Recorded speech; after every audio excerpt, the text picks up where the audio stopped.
Hi guys, எல்லாருக்கும் வணக்கம்.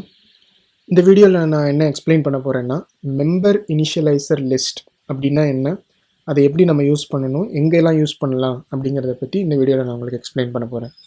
Okay, நம்ம இது வரைக்கும் கிளாஸஸ் பற்றி நிறையா வீடியோவில் பார்த்துருக்கோம்.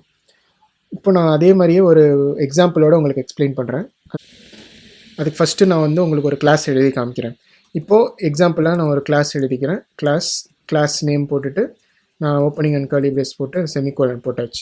ஓகே, இப்போ இந்த கிளாஸில் 2 வேரியபிள் இருக்குது அப்படின்னு வச்சுக்கோங்க. இப்போ இன்ட் ஏ பி அப்படின்னு 2 வேரியபிள் இருக்குது. இந்த கிளாஸை வந்து நம்ம டிக்ளேர் பண்ணோன்னா ஒரு ஆப்ஜெக்ட் க்ரியேட் பண்ணணும் இல்லையா? நம்ம என்ன நினைக்கிறோன்னா, அந்த ஆப்ஜெக்ட் க்ரியேட் பண்ணும்போது இந்த ஏவோட வேல்யூவும் பியோட வேல்யூவும் நம்ம பாஸ் பண்ணணும் அப்படின்னு நினைக்கிறோம். அது எப்படி பண்ணலான்னா, நம்ம கன்ஸ்ட்ரக்டர் மூலியமாக அந்த வேல்யூவை பாஸ் பண்ணலாம். அதுக்கு நம்ம என்ன பண்ணுறோன்னா, ஃபஸ்ட்டு கன்ஸ்ட்ரக்டரை நம்ம எழுதணும். கன்ஸ்ட்ரக்டர் எப்படி எழுதுவோம்? ரிட்டர்ன் டைப் இல்லாமல் கிளாஸ் நேமை போட்டுட்டு ஓப்பனிங் அண்ட் க்ளோசிங் பிரேசஸ் போட்டுக்கலாம். ஓகே, இப்போ நம்ம இந்த கன்ஸ்ட்ரக்டரில் இந்த ஏவோட வேல்யூவும் பியோட வேல்யூ என்னவோ அந்த வேல்யூவை நம்ம வாங்கலாம். ஓகே, இப்போ நம்ம ஏவோட வேல்யூ எக்ஸ்லையும் பியோட வேல்யூ ஒய்லையும் வாங்கிக்கிறோம். இப்போ நம்ம என்ன பண்ணலான்னா, இந்த இடத்துல ஏ என்ன வேல்யூ பி என்ன வேல்யூ அப்படின்னு நம்ம கொடுக்கலாம். அதுக்கு நம்ம என்ன பண்ணுறோம், A equal to X B equal to Y அப்படின்னு நம்ம கொடுக்கலாம். கொடுத்ததுக்கப்புறம் என்ன ஆகும்னா, ஏல வந்து நம்ம எக்ஸுக்கு என்ன வேல்யூ கொடுத்துருக்கோமோ அந்த வேல்யூ ஏல ஸ்டோர் ஆகிடும். ஒய்க்கு என்ன வேல்யூ கொடுத்துருக்கோமோ அது வந்து பியில் ஸ்டோர் ஆகிடும். ஓகே, இப்போது இந்த இதை வந்து நம்ம பண்ணுறதுக்கு பதிலாக நம்ம மெம்பர் இனிஷியலைசர் லிஸ்ட் அப்படிங்கிற ஒரு கான்செப்டை யூஸ் பண்ணலாம்.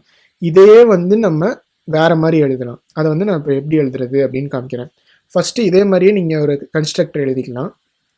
எழுதி முடிச்சுட்டு இந்த பராந்தசிஸ்க்கும் இந்த கர்லி பிரேசஸ்க்கும் நடுவில் நீங்கள் ஒரு கோலன் போட்டுட்டு இந்த இடத்துல நீங்கள் வந்து வேரியபிளை டிக்ளேர் பண்ணலாம். அதாவது ஏவையும் பியையும் வந்துட்டு நீங்கள் எக்ஸ் அண்ட் ஒய் வேல்யூக்கு ஈக்குவல் டு பண்ணணும் அப்படிங்கிறத இந்த கர்லி பிரேசஸ்க்குள்ளே இல்லாமல் நீங்கள் இந்த இடத்துல இப்போ எழுதலாம். அதை எப்படி எழுதுறது அப்படின்னா, ஃபஸ்ட்டு எந்த வேரியபிளில் நீங்கள் வேல்யூ ஸ்டோர் பண்ணணுமோ அந்த வேரியபிளை போட்டுட்டு என்ன வேல்யூவை நீங்கள் ஸ்டோர் பண்ணணும்னு நினைக்கிறீங்களோ அதை வந்து பராந்தசிஸ்குள்ளார கொடுக்கலாம். இப்போ நீங்கள் இப்போ கொடுத்தீங்கன்னா என்ன அர்த்தம்னா, ஏங்கிற வேரியபிள் வந்து என் கிளாஸில் இருக்குது. அந்த வேரியபிளுக்கு எக்ஸுங்கிற வேல்யூ இங்கே என்ன பாஸ் பண்ணியிருக்காங்களோ அந்த வேல்யூவை வந்து அந்த ஏன்ற வேரியபிளில் ஸ்டோர் பண்ணு அப்படின்னு அர்த்தம். அதுதான் வந்து நம்ம இப்படி எழுதியிருக்கோம். அதே மாதிரியே இப்போ நம்ம பிக்கும் பண்ணணும் இல்லையா? அது வந்து நம்ம என்ன பண்ணலாம், ஒரு கமா போட்டுட்டு பிக்கும் அதே மாதிரியே பண்ணலாம். பின்ற வேரியபிளில் ஒய்ங்கிற வேல்யூவை ஸ்டோர் பண்ணு அப்படின்னு சொல்லலாம். இப்போ நம்ம இந்த மாதிரி எழுதியிருக்கோம் இல்லையா? இதுவும் இந்த ஃபங்க்ஷனும் சேம் தான். இது ரெண்டுக்கும் என்ன அர்த்தம் அப்படின்னா, நம்ம எக்ஸ் அண்ட் ஒய் என்ன வேல்யூ பாஸ் பண்ணுறோமோ அந்த எக்ஸுங்கிற வேல்யூவை ஏலையும் ஒய்ங்கிற வேல்யூவை பிலையும் ஸ்டோர் பண்ணியிருக்கோம். அதனால் இது ரெண்டுமே ஒரே ஃபங்க்ஷன் தான் பண்ணுது.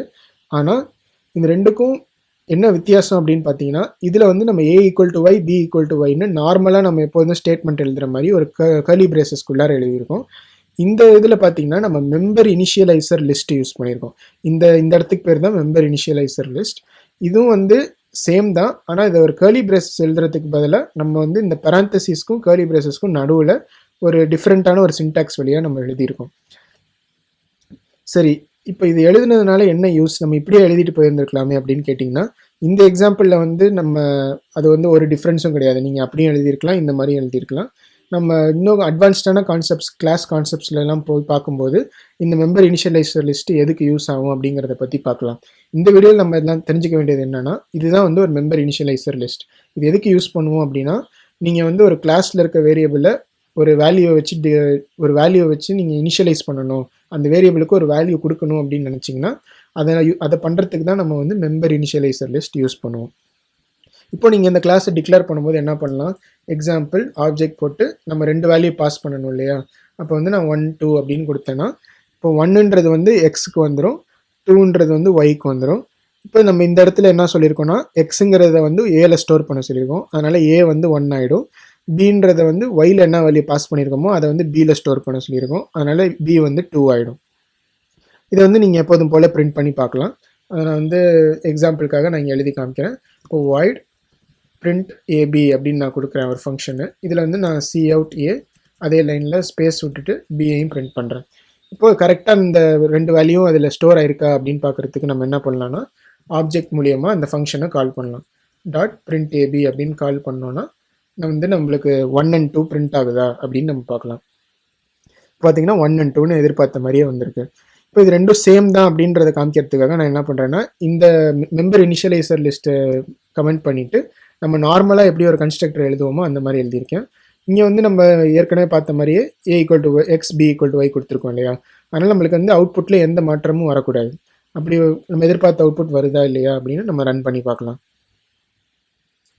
இந்த ப்ரோக்ராமை ரன் பண்ணியிருக்கேன். நம்மளுக்கு வந்து 1 and 2 அப்படின்னு எதிர்பார்த்த மாதிரி அவுட்புட் வருது.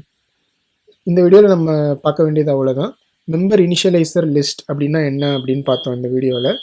இந்த ஃபங்க்ஷன், இந்த கன்ஸ்ட்ரக்டருக்கு நம்ம நார்மலாக எப்படி வந்து ஒரு வேரியபிளை டிக்ளேர் பண்ணி அதை இனிஷியலைஸ் பண்ணுவோமோ அந்த மாதிரி இல்லாமல் இந்த கர்லி பிரேசஸ்க்கு உள்ளார கொடுக்கறத நம்ம வந்து வெளியிலேயே, அதாவது இந்த பராந்தசிஸ்க்கும் இந்த கர்லி பிரேசஸ்க்கும் நடுவுலையே வந்து நம்ம இனிஷியலைஸ் பண்ணலாம். ஒரு கோலன் போட்டுட்டு எந்த வேரியபிளில் என்ன வேல்யூவை ஸ்டோர் பண்ணணுமோ அதை வந்து நீங்கள் இந்த ஃபார்மேட்டில் எழுதலாம். அதாவது எந்த வேரியபிளில் நீங்கள் ஸ்டோர் பண்ணணும்னு நினைக்கிறீங்களோ அதை ஃபஸ்ட்டு எழுதிட்டு ஒரு பராந்தசிஸ் போட்டு என்ன வேல்யூ ஸ்டோர் பண்ணணுமோ அந்த வேல்யூவோட வேரியபிளை நீங்கள் இங்கே கொடுக்கலாம். அதுதான் வந்து மெம்பர் இனிஷியலைசர் லிஸ்ட் அப்படின்னு சொல்லுவாங்க.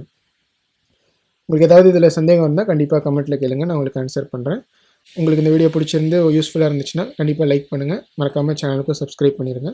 ஒரு புது கான்செப்டோட நெக்ஸ்ட் வீடியோவில் உங்களை பார்க்குறேன். பை.